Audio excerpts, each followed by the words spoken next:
What is going on, YouTube? Welcome back to Cardfight Casual, and as you can tell by the title of the video, today we're going to be looking through the Oracle Think Tank budget deck. Now, just like the previous two budget decks, this has no VRs. That's what makes it budget. Unfortunately, with Oracle Think Tanks, there are no common and rare options because, or rather, there are no common and rare grade 3 options because unfortunately, none of the common and rare grade 3s possess the imaginary gift Protect. As a result, in order to have this deck match up against the rest of the decks in at least a decent matchup, you're going to have to run some grade 3 foils. However, I've tried to keep the foils down to a minimum, and as always, I'll present you some alternatives you can run instead, so that you can make this deck cheaper for yourself. But getting into the deck review, as the alterations come, I will show them to you. So starting off, we have, of course, the main boss unit of the deck for CEO Amaterasu. Now, CEO Amaterasu is probably going to be your main grade 3 for the deck, as you can probably tell by the thumbnail. So she has the Imaginary Gift Protect, and she has two abilities, both of which are very important. First is an active ability on the Vanguard circle. Once a turn, you can counterblast one to draw a card and check the top card of your deck, and then put it on the top or the bottom. Her second skill works on the Vanguard and Rearguard. So long as you have, every time you check the deck this turn, she gains plus 5,000 power. What this means is that for her effect and any other effect that checks the top card or checks the top 7 cards, checks the top 3 cards, any number of cards, it still only counts as one trigger. But in that turn, you can have multiple triggers of that same effect. So using her skill, once a turn for Counterblast 1, you get a +1, a hard +1 with the card that you drew, and you get plus 5,000 power guaranteed, and you get to see the top card of your deck. Now, you run her as a 4-off, no questions there. You want her as your main grade 3 until you get to your finishing turn. Next, I do run three copies of Victorious Deer. Now, Victorious Deer is an extremely powerful card, but can be a little bit hard to use. Now, Victorious Deer is actually a finisher, but interestingly enough, she works on the Rearguard as well as the Vanguard, so also possessing the Imaginary Gift Protect, but the skill is, once a turn, on the Vanguard or the Rearguard, Soul Blast 2 grade 3 units. So you can only do this after you have 2 grade 3 units in the soul, which means this is probably going to be quite late game. If she's on the Vanguard, then this is the third ride to grade 3, and that's probably at least turn 6. If she's on the Rearguard, it's probably at least turn 7. But Oracle Think Tank doesn't really have that much problem prolonging the game because of the large hand size. The biggest thing you have to worry about is getting rushed down by Nova Grapplers. But anyway, the skill is you can check the top 7 cards of the deck, find 2 critical triggers and reveal them to your opponent, shuffle the rest of the cards, the rest of the 5 or 6 cards, or maybe 7 cards if you don't hit any critical triggers, put it on the put it on the bottom of your deck, and then all 6 units on your field get plus 10,000 power. So incredibly powerful effect, kind of like Soul Saver Dragon, but a very specific Soul Blast that can only be used in the later turns. Pretty self-explanatory. Her effect is pretty strong, but then again, it is a finisher. And it's a double R, which makes it a good and rather cheap option. It's one of the cheapest cards in the set, if I'm not mistaken. Last of all, we just round out the grade 3s. We do play one, I think this is Battle Maiden Sarasa. Now, you can run another Deer, but I think it's not necessary. And Sarasa's skill is actually quite useful. As you can see, she has no Protect marker. But on the Vanguard or Rearguard, when she attacks, you can check the top card of your deck and put it on the top or the bottom, and if you put it on the bottom, you get plus 6,000 power. So not only does this allow you to check the top card for your trigger checks, but it also allows you to power up CEO Amaterasu using her effect right before you use CEO to attack. So pretty useful card. You can consider playing more copies of her, but in order to keep the grade 3 balance, I decided to not play as much. Also because there are a bunch of other cards that you can play instead. And speaking of which, we have, starting off the deck, we have 4 Battle Maiden. Oh, sorry, that's Silent Tom. We have 4 Battle Maiden I think this is Satori Hime. And her skill is very similar to Sarasa's skill, but she has a Counterblast 1 cost. When she attacks, you can check the top. You can check the top card of your deck. When she attacks, you can draw a card from the top of your deck. Draw a card, discard a card, so you get to swap out something that's not so good in your hand for something that's better. Or if you have a Sentinel gift marker, the Imaginary Gift Protect, you can actually discard that card and get just a solid +1. And her second effect is if you have a grade 3 or more, you can check the top card, put it on the top or the bottom. But no matter what, she does get that 6,000 power so long as you counterblast to draw and put down a card. So like I said, there's no real need to run Sarasa, extra copies of Sarasa, because you have her that does that same effect on attack. But for Counterblast 1 cost, you can get that extra filtering sort of skill so that you can make your hand sort of better, just in case there are cards you don't really want. Next, we run pretty standard. I'm pretty sure you've seen the other cards already, but we'll go through Promised Daughter. Now, Promised Daughter is also a very, very cheap option and has a very, very good skill. So, continuous on the Vanguard and the Rear Guard, she gets plus 6,000 power, so long as you have 4 cards during your battle phase, or your attack phase. And Rear Guard and Guardian Circle, she cannot be retired by any card's effect. So if your Kagero opponent wants to retire this card, they can still choose her, but she won't get retired. So it is a 15k beat stick that doesn't die. Pretty good if you ask me. Last of all, we have 3 Silent Tom.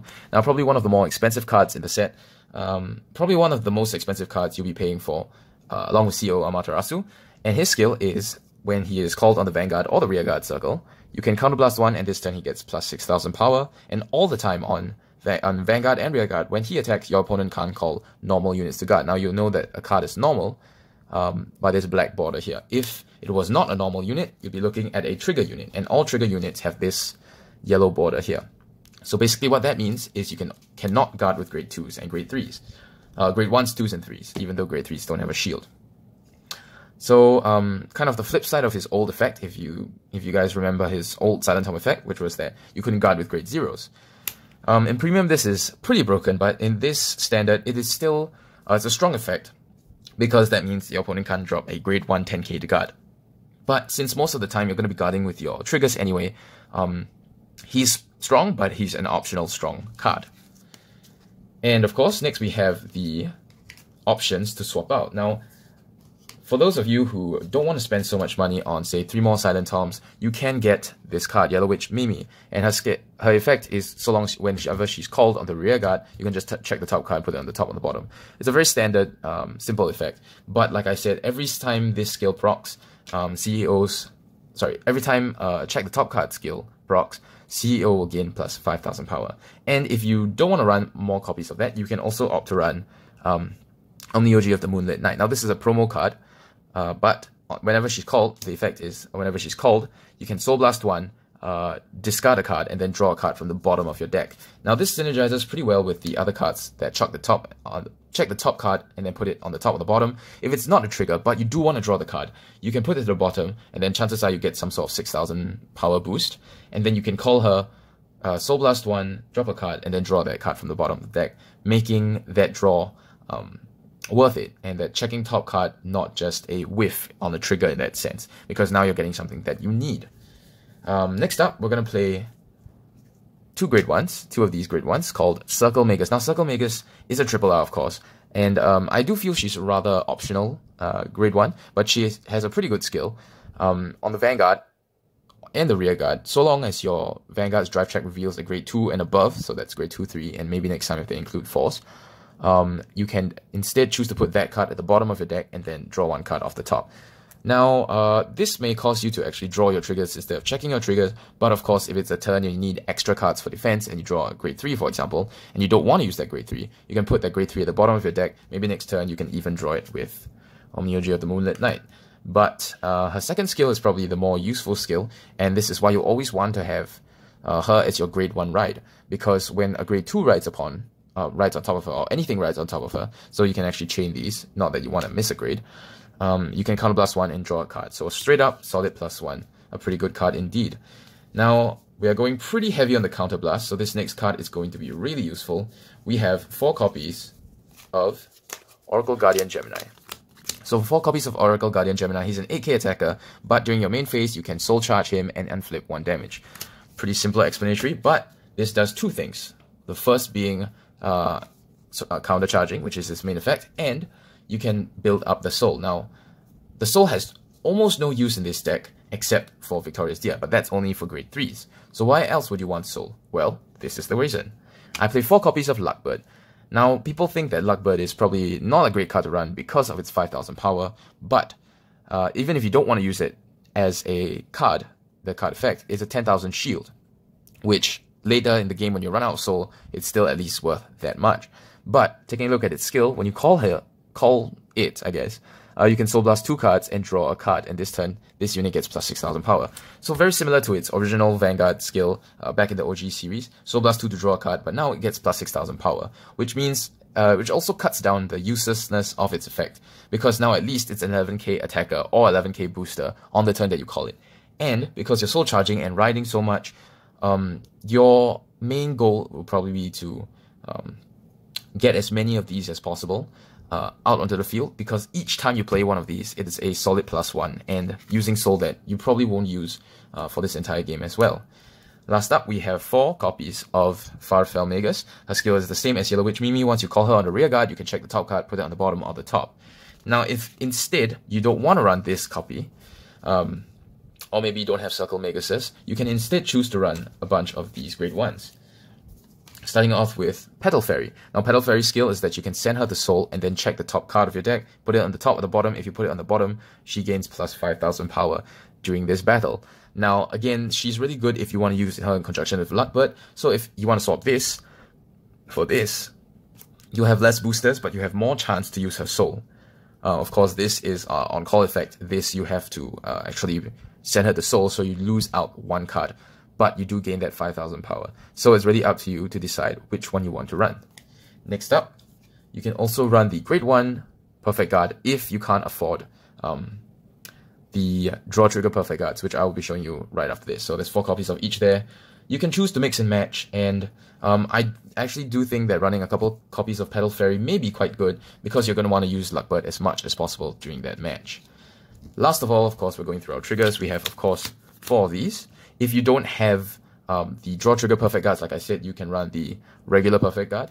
But keep in mind that against mirror matches, Silent Tom will stop you from using her as a Perfect Guard on the Guardian Circle when he attacks. Whereas with this, because it's a trigger unit, you can still use the Perfect Guard on your opponent's Silent Toms. But if not, you can always run the draw triggers, I think, Dream Eater draw triggers, or the Miracle Kid draw triggers, I should say. So with Miracle Kid, it's just a vanilla draw trigger. Pretty self-explanatory. And if you want to run more draw triggers, you can as well. But in this deck, because of the deer, you want to run as many copies of crits as possible. So that is a total of 8 crits, because you want to be able to check at least 1 crit whenever you use deer's effect. And since it's a finisher, you probably want to hit both of your crits. So the opponent knows it's coming up, but with 10,000 power across the board, that's a total of 60,000 power. And 60,000 power across the board, and with 2 crits, that's another 80,000 power to guard against, and 2 critical. So yeah, it's a pretty good skill. And of course, last of all, we play 4, I think this is Sphere Magus, and of course we play Lozenge Magus as our starter. Same skill as always, when you ride on top of her, you can draw a card. So that was the deck review, and let me know if you like this deck review, and tell me what other deck reviews or what other videos you want to see. I've got a few projects coming up, but hopefully I'll be able to get those out made in time. And check out for something pretty interesting coming out really soon. My giveaway is coming up soon, so subscribe to that and watch out for that video so that you guys get a chance to win one of these sleeves. I'll make a video separately. I'll make a separate video talking about the giveaway itself, but the giveaway will be for one of these sleeves, 1 apiece. Also, I forgot to mention, that's why this is cut. This deck is for sale for my Singaporean viewers. If you guys are interested in this deck, just PM me and let me know what you're offering, and I'll get back to you. Sorry I don't ship to the US, except for the giveaway, I will make an exception. But with the rest of the stuff, I really do love this deck, but I kind of overcommitted with the other decks, and so gotta save some money for the next set. Of course, coming out Destructive Roar, I will be doing box openings of that as well, so stay tuned for that. If you like what you see here and you want to see more of my videos, click down to subscribe, and remember to hit that bell notification icon so that you won't miss another video when I upload. It really means a lot to me when you guys subscribe and when you guys leave a comment talking to me and asking me stuff, because I really love talking to you guys about Vanguard. It's really something that I really do enjoy. So until the next video, have fun, and remember, it's okay to play casual.